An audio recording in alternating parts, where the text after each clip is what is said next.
I have found that whenever you start talking about Bible prophecy, there are some people who panic. They want to sell all they have and wait on a mountaintop, and that's not the right way to respond to studying Bible prophecy. Some people even ask me, since Jesus is coming back soon, should I have a family? Should I have children? And of course the answer is yes. Don't panic when you start reading about Bible prophecies, as some people have done. In the 1970s, people thought Jesus was coming back soon back then, and that's been over 40 years. I know a man who said that when he was a child, everybody was preaching that Jesus is coming back soon, and the man is 83 years old right now. So that doesn't mean that the Bible prophecies are wrong. It means that people are reading too much into things and making wrong judgments. And so what I would like to do is give you 7 signs of the end times. Now, 4 of these signs will show that we're much closer to the end, but then there's the last 3 signs that show that we could be a long, long way from all the prophecies being fulfilled. So I want to give you these 7 signs. The first sign is this: Israel becomes a nation in 1948, and that is found in Ezekiel 37, verse 21. And this is the most important sign that was necessary for the end time prophecies and events to be fulfilled, because there are so many prophecies about the end times that all pertain to Israel. Israel was destroyed in 70 AD when Titus and the Romans came in and they conquered the nation, and the Jews were scattered, and Israel ceased to be a nation for 1900 years until May 14, 1948, when Israel became a nation, fulfilling the prophecy in Ezekiel 37 verse 21 that says, "Thus says the Lord God, behold, I will take the sons of Israel from among the nations where they have gone, and I will gather them from every side and bring them into their own land." Now you remember Israel came back from Babylon when they were in Babylonian captivity, but that was just one nation. All of them went to one nation and came back.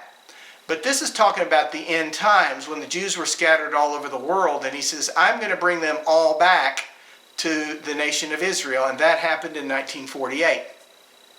During World War II, many people thought Hitler was the Antichrist because he seemed to be fulfilling the prophecies. Here was a man who rose up in Europe, and he wanted to rule the world. His goal was to conquer the world. He was persecuting the Jews, but there was no way that Hitler could be the Antichrist. And the reason is because Israel had not become a nation yet. It was until later, after the war, when Israel became a nation, and then the Antichrist could arise, because Israel had to be a nation first. And by the way, the Antichrist will be much more powerful than Hitler ever was. Sign number 2, the Israelis will capture Jerusalem, and that happened in 1967, and that's found in Zechariah 12, verse 3. After Israel became a nation in 1948, the Jews did not have control of Jerusalem. But in the Six-Day War in 1967, the Jews took control of Jerusalem, and in 1980 it became the capital of Israel. And this is an important prophecy because the Jews are going to rebuild a temple, and they had to have control of Jerusalem.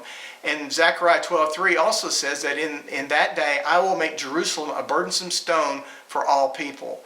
And I really believe that because the Jews are in control, there are many people that hate the Jews and hate Israel, and that's why it's a burdensome stone, fulfilling this prophecy.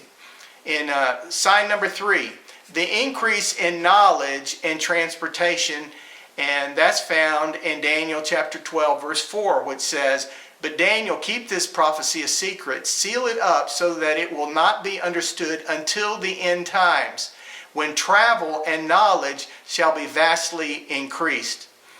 Well, Daniel's prophecy was 2,500 years ago, and it specifically pinpointed a sharp increase in travel and in technology and knowledge. The Hebrew word for increase implies a multiplication of knowledge that's increasing exponentially.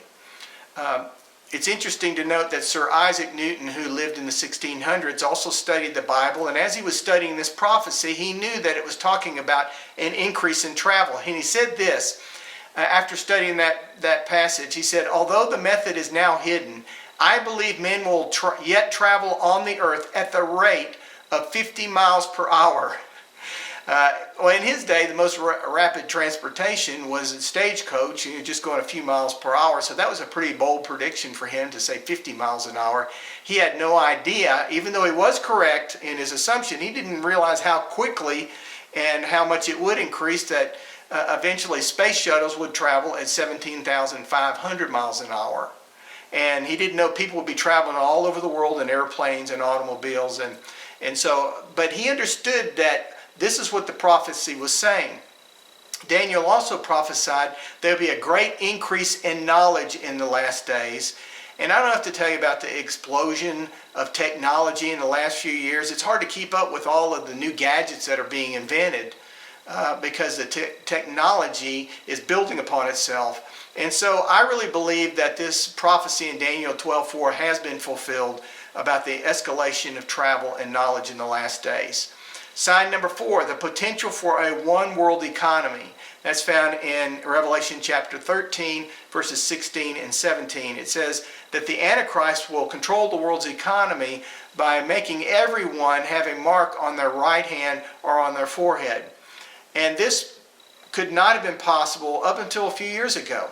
But with the invention of computers and the internet, it's very likely. We have the technology now to make this happen. And I believe that the collapse of the world's economy may be one of the factors involved, where the people are crying out for a dictator, for somebody to take control and straighten out this mess, and that would give rise to the Antichrist. But there is the potential for a one-world economy right now. Now, those are 4 signs that we are much, much closer to the end, that we are in the latter days. But then there's 3 more signs that show that we still might be a ways off before all of these things are fulfilled. Sign number 5 is this: a 10-nation kingdom that's going to arise is not in existence yet.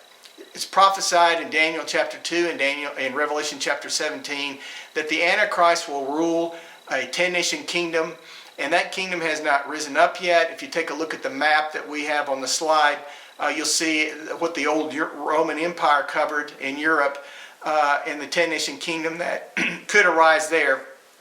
But if you look at the next slide, some people suggest that the 10 nations are not all in Europe, but they're going to be 10 regions around the world, as seen in this picture. And if that's the case, the headquarters for the Antichrist would be in Europe, and he would control the world from there. But that 10-nation kingdom is not in existence. So that could be a number of years off. Sign number 6, the prophecy of Israel being attacked has not happened. That's found in Ezekiel 38. It predicts that they will be invaded by Russia and several other countries simultaneously. Ezekiel 38:15 says that one of the countries comes from the uttermost parts of the north. And if you look at a map, the country to the furthest north of Israel is Russia. And then Ezekiel 38 verse 8 says this will happen in the latter years. And Ezekiel 38 verse 16, it says it will happen in the last days. So Israel is going to be attacked, and Israel is going to win this battle. And Ezekiel 39 verse 9 says that they will burn the weapons for 7 years. Now you have to remember that the prophet back then was trying to describe something happening in the future, and he used the terms of that day. So he would talk about horses attacking and that sort of thing, but he had no idea. He didn't know what an airplane was, or how even to describe it, or a car, or a tank, or a missile. So the prophets would describe the battle in the last days of the terms that they would use in their days.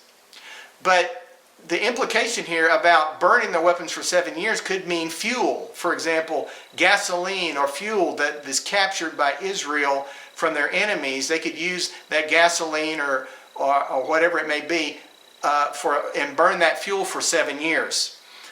So I believe that last 7 years is not going to be during the tribulation period, which is also 7 years long, but it'll be before that happens.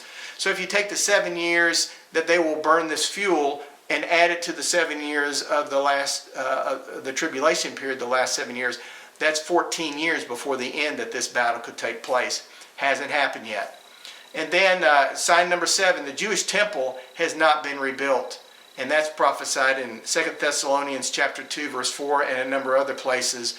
Even though many of the Jews want to build their third temple, there's something keeping it from happening. It's a Dome of the Rock. The Muslims have control of the Temple Mount, and they have the Islamic shrine that's there right now, and that could keep the temple from being built for a long, long time. So that's 7 signs of the end times. 4 of them have come to pass, but the 3 could also show that we might be a long, long time away from the end time. So that means that we need to look for Jesus to come back to get his church, but we also need to plan for the future as if we were to live out our entire lives and be faithful in the work that God has called you to do. Thank you so much for watching.